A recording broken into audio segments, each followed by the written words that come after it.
ಸ್ವಲ್ಪ distance maintain ಮಾಡ್ತಿದ್ದಲ್ಲ ಹೆಂಗೆ ಕಚ್ತಾನೆ ಅಂತ ನಾನು. ಅದೇನ್ ನಾನೇನು ಇದೆಲ್ಲ ನಂದು ಅದೊಂದು ನೇಚರ್ ಇದೆ. ಸುದ್ದಿ ನನ್ನ ಜೊತೆ ಯಾರೇ ಆಗಲಿ ನನ್ನ ಜೊತೆ ಹೊಡೆದಾಡ್ಕೊಂಡಿದ್ರೆ ನನಗೆ ಬೇಜಾರಾಗಲ್ಲ. ಅದೇನಾದ್ರೂ ಬೇಜಾರಾಗಿ ಸೈಡಲ್ಲಿ ಅವ್ರು ಏನಾದ್ರೂ ಇದಕ್ಕೆ ಹೋದಾಗ ನನಗೆ ಸ್ವಲ್ಪ ಅದೊಂದು ವೀಕ್ನೆಸ್ ನಾನೇ ಹೋಗಿ ಎಬ್ಬಿಸ್ತೀನಿ. ಏಕೆ ನನಗೆ ಜಗಳಾಡ್ಬೇಕು ಇದ್ದಲ್ಲಿ ನನಗೆ ಜಗಳಾಡ್ಬೇಕು, ನೀನು ಮಲ್ಕೊಳಕ್ ಬಿಡಲ್ಲ ಅಂತ. ಇದೇ ನಂದು ಮತ್ತೆ ಇವರು ಅಷ್ಟೇ. ಆಮೇಲೆ ಒಬ್ಬರೇ ಆಗಿದ್ದು ನನಗೆಲ್ಲ ಗೊತ್ತಿದ್ದೀನಿ. ಅವ್ರನ್ನ ಅವತ್ತು ಬಟ್ಟೆ ಹೋಗಿರೋದು ಗೊತ್ತ ನನಗೆ. ಅದಾದ್ಮೇಲೆ ಪರ್ಮನೆಂಟ್ ಆಗಿ ಮಾತಾಡಿದ್ರೆ ಕೇಳಿ ಎಲ್ಲ ಗೊತ್ತು.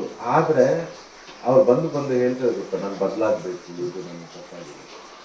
ಓಕೆ ಇಲ್ಲದೆ ಮತ್ತೆ ಎಲ್ಲ ಒಂದು ಡೈರೆಕ್ಷನ್ ಅಲ್ಲಿ ಇದ್ದು ಇವರೊಬ್ರು ಇದ್ದು ಎಲ್ಲ ಅಟ್ಯಾಕ್ ಮಾಡ್ತಾ ಇರ್ಬೇಕಂದ್ರೆ ನಾನು ಸುಮ್ಮನೆ ಒಂದು ಇರ್ಲಿ ಅಂತ ಒಂದು ಪಾಪ ಇಲ್ಲಿ ಅವರು ಒಂದು ಮನೆಯಲ್ಲಿ ಪಾಪ ಮದರ್ಲಿ ಫಿಗರ್ ಅಂತ ಹೇಳಿ